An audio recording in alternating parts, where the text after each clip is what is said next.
नमस्कार दोस्तों, जसी टेक में आप सबका हार्दिक स्वागत है। तो भाई एक सिट्रिनी ने एक रिपोर्ट दी है जिसने कि पूरे के पूरे मार्केट का आज जायका खराब कर दिया। निफ्टी 50, बैंक निफ्टी तो फिर भी कुछ ना कुछ दमखम दिखा रहा था। फिर निफ्टी, मिड कैप, सेंसेक्स सब में बुरे हालात कर दिए। कारण था आईटी सेक्टर, और आईटी सेक्टर आपको पता पिट ही रहा है। और 2028 global intelligence crisis, a thought exercise in financial history from the future, ये रिपोर्ट का नाम है साहब, जो सिट्रिनी रिसर्च ने दी है। उनका कहना है कि जो आईटी सेक्टर है, जो भारत में एक्सपोर्ट का काम करता है, आईटी सेक्टर के जो सर्विसेज हैं बेसिकली वो $200 बिलियन हम लोग एक्सपोर्ट करते हैं, जो कि सिंगल लार्जेस्ट कंट्रीब्यूटर है कंट्री के करंट अकाउंट सरप्लस का। अब आप कहेंगे कंट्री करंट अकाउंट सरप्लस, जी हाँ, जो कि बेसिकली जो गुड्स वगैरह का है, गुड्स का जो हमारा वो है वो डेफिसिट पड़ता है हमारा, वो गुड्स ट्रेड जो है डेफिसिट में है, और आईटी जो सर्विस सेक्टर है वो हमारा सरप्लस में है। बेसिकली आईटी वाला जो है गुड्स के जो उसको ऑफसेट कर देता है जो ट्रेड डेफिसिट होता है उसको। तो उन्होंने कहा है कि भाई अब आगे चलकर लगभग 2027-28 तक जो है, जो ये कोडिंग हो रही है ना, कोडिंग की भी शायद आगे ज़रूरत ना पड़े, कोडिंग जो ह्यूमन कर रहा है उसकी ज़रूरत ना पड़े, और एआई सब काम अपने आप कर लेगा। इसका सीधा सीधा असर किस पर पड़ेगा साहब? इसका सीधा सीधा असर पड़ेगा टीसीएस, किसी इन्फोसिस, किसी विप्रो, ये तीनों ही मेजर आईटी कंपनीज हैं भारत के। और अभी तक जो हमको मिलता था, भारत को क्या मिलता था? भारत को यूरोपियन यूनियन से या अमेरिका से बेसिकली कॉस्ट एडवांटेज था, ठीक है, क्योंकि हमारी जो इवन आईटी इंडस्ट्री है वो भी आई वुड नॉट से लेबर इंटेंसिव, बट कह सकते हैं उसको बेसिकली ट्रेडिशनल एआई, जो ट्रेडिशनल आईटी आउटसोर्सिंग जो है उसमें हम लोग किंग थे, because of the cost advantage from the US counter parts. तो अब भाई मुझे लगता है कि आगे आगे चल के क्या होने वाला, उसकी कुछ निशानियां मिलनी तो ऑलरेडी शुरू हो ही चुकी हैं। एआई कहता है कि मैं सब काम खुद ही कर लूँगा, अब आगे एआई क्या क्या करेगा पता नहीं है भाई। एनीवेज, इसका सीधा सीधा असर आपको जो ऑलरेडी पिट रहा सेक्टर था वहाँ पर देखने को मिला। और अब ज़रा देख लेते हैं कि किस तरह से चला है मार्केट और आगे क्या हो सकता है। ज़रा एक बार को सबसे पहले हम लोग देखेंगे कि निफ्टी 50 की क्या स्थितियाँ हैं। निफ्टी 50, निफ्टी 50, भाई क्या सोचा था, क्या हो गया, क्या से क्या हो गया। 25,327 का लो लगा, 25,327 का लो लगा। एक गैप डाउन ओपनिंग हुई थी, लेकिन गैप डाउन ओपनिंग ऐसी हुई थी जो पिछले दिन के लो के ऊपर ओपनिंग हुई थी, ध्यान दीजिएगा।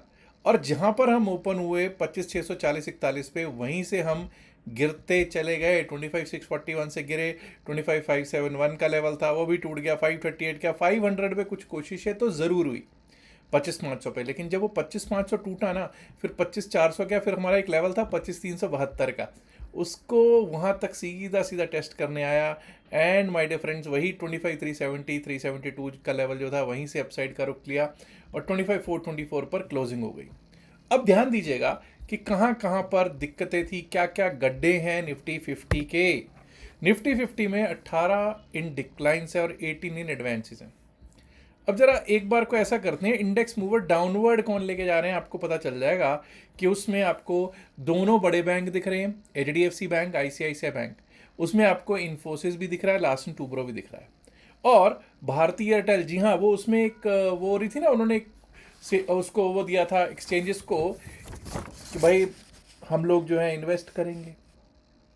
भारतीय एयरटेल ने कहा कि जो उनकी सब्सिडरी है एयरटेल मनी, उसमें वो निवेश करेंगे लगभग 20,000 करोड़ का। तो शायद मार्केट को वो भी पसंद नहीं आया, ऐसा तो इसका तो यही मतलब लग रहा है। सबसे ज़्यादा पिटने वाले कौन है देख लीजिए, आईटी सेक्टर, टेक महिंद्रा, कोई एचसीएल टेक, कोई इटर्नल, कोई इन्फी, कोई टीसीएस, सब आईटी सेक्टर बुरी तरह से पिट रहा है। और जब एचडीएफसी बैंक और आईसीआईसीआई बैंक भी दोनों पिट रहे हो तो आपको पता है कि क्या ही दिक्कत हो सकती है। रिलायंस भी कुछ खास कर नहीं रहा था, हाँ प्लस में ज़रूर ग्रीन में क्लोज होता हुआ दिखा है, लेकिन कुछ दमखम था नहीं। और बाकी जो ग्रीन में हैं भी, उनका वेटेज कुछ खास है ही नहीं। चलिए अब जरा देख लेते हैं कि बैंक निफ्टी भाई क्या हो गया। वो एक न्यूज़ क्या आ गई थी आईडीएफसी फर्स्ट बैंक की, उसके बाद ये हो क्या रहा है, व्हाट इज हैपनिंग। अब यहाँ पर बहुत ध्यान से जरा फोकस कीजिएगा।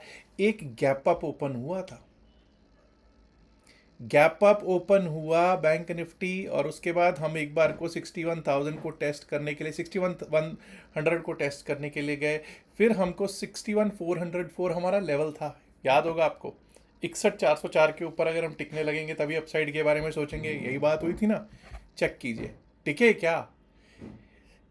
लगातार दो कैंडल्स, क्या एक ही कैंडल क्लोज हुई, लगातार दो कैंडल्स उसके ऊपर क्लोज नहीं हो पाई, और वहीं से आप देख लीजिए क्या आनंद आया होगा। जिसने वहां से शॉर्ट किया होगा उसको तो आनंद आया होगा। 61,000 भी तोड़ दिया, 61,000 ही नहीं तोड़ा, फिर 60,820 का लेवल था, 60,800 801 का लो लगा है, और क्लोजिंग दे दी है इसने 61,000 के ऊपर 61,047 पर। अब ये जो था ना निफ्टी बैंक, इस पे हम कह रहे थे कि नहीं, this is much much better than a Nifty 50 और अ सेंसेक्स। बट यहाँ पर भी जब बड़े स्टॉक्स जो हैं वो दोनों ही लाल में हो जाएंगे तो फिर आपको ऐसा ही कुछ देखने को मिलेगा। अब ज़रा देख लेते हैं कि निफ्टी मिड कैप पर क्या हुआ। निफ्टी मिड कैप, यहाँ पर भी तो आईटी के कुछ स्टॉक्स हैं कि नहीं है। एनीवेज लेट्स सी कि निफ्टी मिड कैप की एक्सपायरी हुई है 13,448 पर, 13,448 पर, 29 पॉइंट नीचे gap down opening. Gap down opening के बाद ये नीचे जाता गया और हमारा जो लेवल था 13,298 के आसपास 13,304 305 तक का लो लगा। चेक कर सकते हैं किस तरह से इसने रिस्पेक्ट दिया है। और वहीं से अगर 1:30-2 बजे के बाद देखें तो एक अपसाइड का मूव दिया, और अपसाइड का मूव क्या शानदार दिया। 13,483 तक का मूव मिला, 13,448 पर इसने क्लोजिंग दे दी, 13,448 पर इसने क्लोजिंग दे दी। एनीवेज अब जरा बात कर लेते हैं फिर निफ्टी और फिर सेंसेक्स पर भी बात करेंगे। निफ्टी फाइनेंशियल सर्विसेज ठंडा रहा, ये भी हमारे डाउन साइड के तीनों लेवल्स नीचे के आए, अप साइड के और तो सोचा ही नहीं, 28,504 के ऊपर तो गया ही नहीं। डाउन साइड के तीनों लेवल्स हमारे आपको प्राप्त आते हुए दिख गए हैं। बीएसई सेंसेक्स भी देख लेते हैं, और बीएसई सेंसेक्स में ये लीजिए साहब, बीएसई सेंसेक्स कोई लेवल बचा है इसमें, कोई लेवल बचा है। पहले 20 मिनट में ही सारे के सारे जो डाउन साइड के लेवल्स थे हमारे आ गए थे। उसके बाद तो जब टूटना शुरू हुआ तो 81,934 तक का लो लगा है, और 82,225 82,225 के आसपास इसने क्लोजिंग दे दी। ऐसा करते हैं, सीधा चलते हैं कल के लिए, देखते हैं कल क्या हो सकता है। और शुरुआत आज करेंगे हम सेंसेक्स से।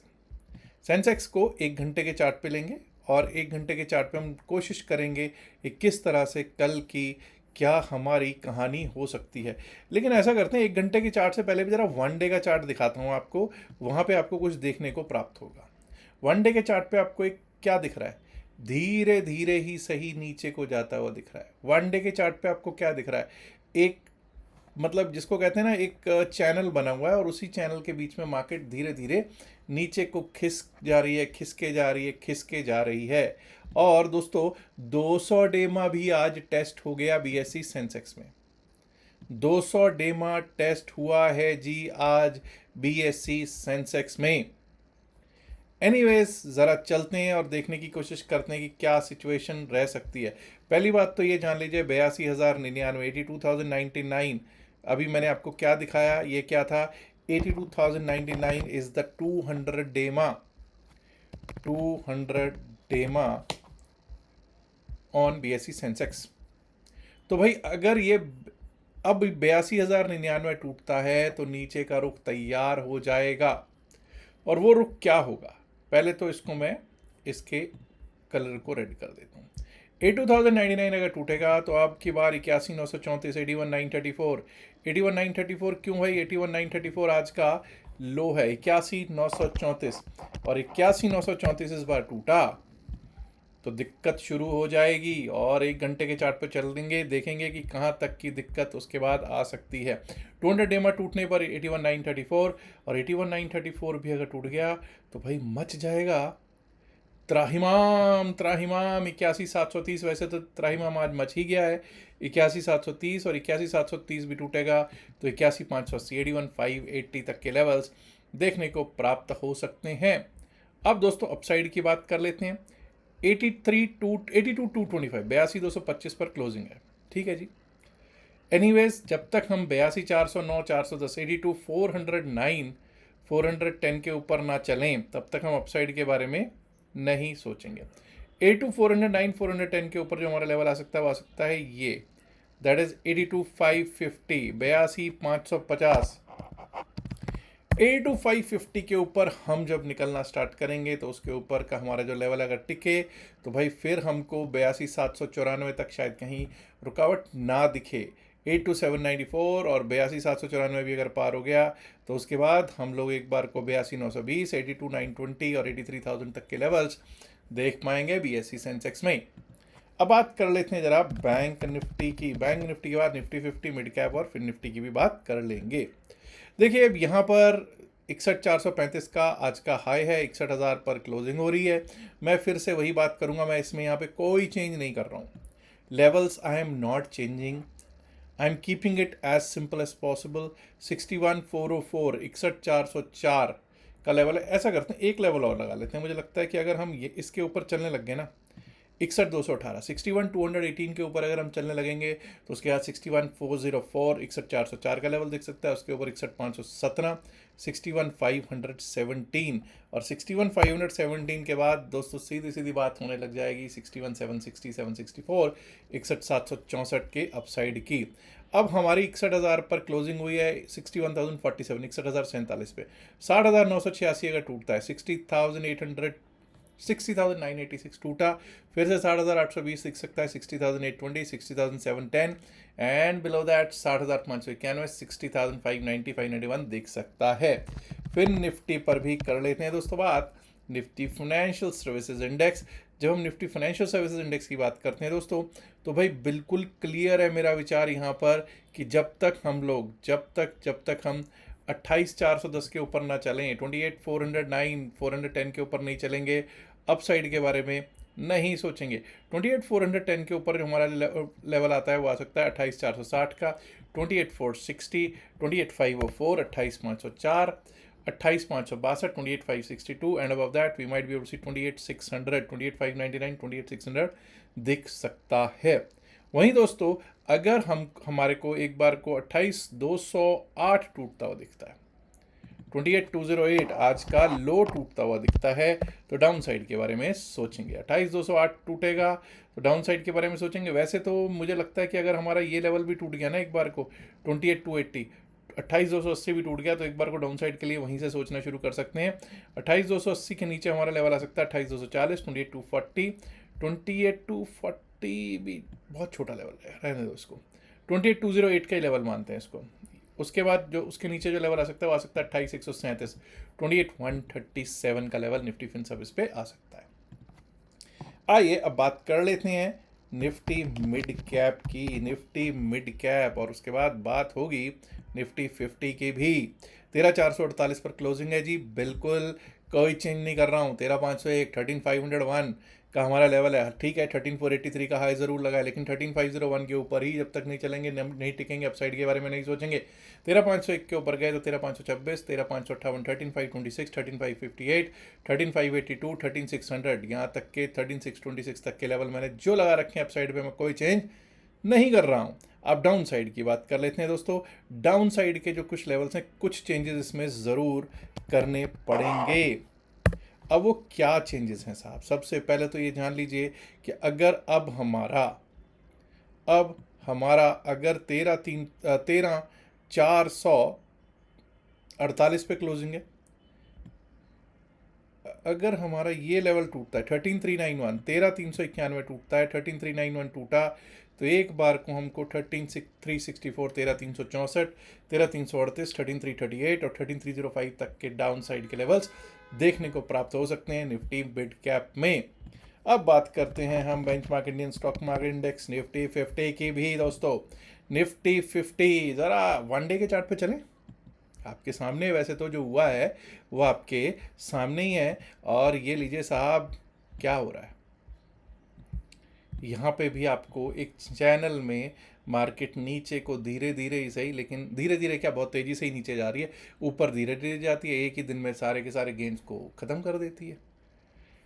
सेल ऑन बाउंस इसी को तो कहते हैं, sell on bounce. Anyways let us look at क्या सिचुएशन है। क्या 200 डेमा तो नहीं टूटा? अभी 200 डेमा यहाँ बरकरार है।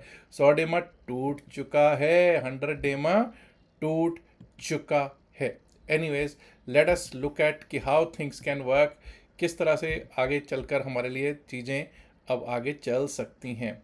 देखिए, जब तक हम 25,510 के ऊपर नहीं चलेंगे, माफ़ कीजिए 1 मिनट, 25,517 25,517 के ऊपर जब तक हम नहीं चलेंगे, जब तक हम नहीं टिकेंगे, अपसाइड के बारे में नहीं सोचेंगे।